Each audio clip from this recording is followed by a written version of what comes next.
Hi and welcome to The Venture. I'm Susie Daphnis and I'm here with Robert Gerrish and Valerie Khoo. Today we're talking about leadership and management. What is the difference and what does it mean for your business? Robert, what is the difference between leading and managing? Well, that's a good question. I think in a small business, I think there are some key differences.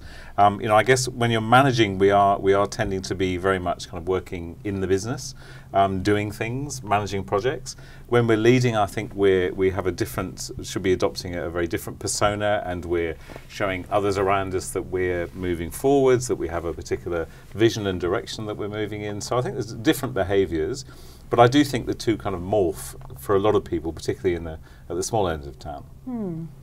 Absolutely. I think in a small business you're going to wear both hats, and sometimes there's a little bit of a blurry line between the two. But I think as a leader, that's where your soft skills come in, and that's where you need to do things like understand the motivations of your staff and understand, well, why are they here? What do they actually want to get out of their role? But as a manager, you need to, use some tools, whether it's performance reviews or, organisational tools, to make sure you just get things done. I always think of leadership as the role of setting the vision for the organisation and management being the delivery of that vision. But as a small business owner, I'm often wearing both hats. So what's important for me is to consciously know when am I doing leadership type of activities and when am I doing management, and not getting the two confused. Yeah, and I think, if for those people that have read Gerber's book, The E-Myth, he talks about entrepreneur versus manager, and I think entrepreneur in small business is fundamentally a lot of kind of leadership. It's when we're in our entrepreneurial brain, it's when we're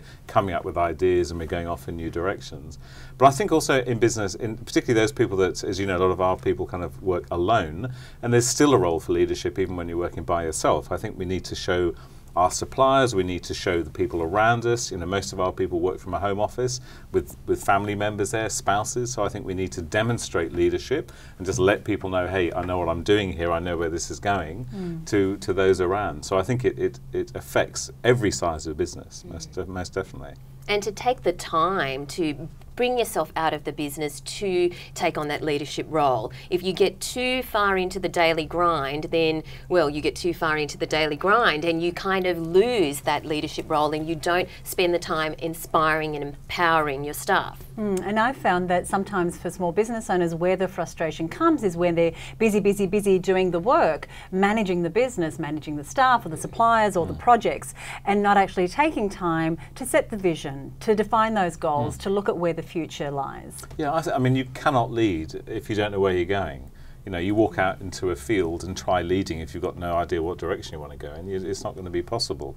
And the same is true in business. If you're going to be a leader, you've got to know what path you're on and where you're trying to get to. So in wrapping up, it's important to know, when are you being a manager and when are you being a leader? Are you setting the vision for your business, or are you just getting things done? Either is fine as long as you're doing it with purpose. Thank you for joining us here on The Venture, and we'll see you next time.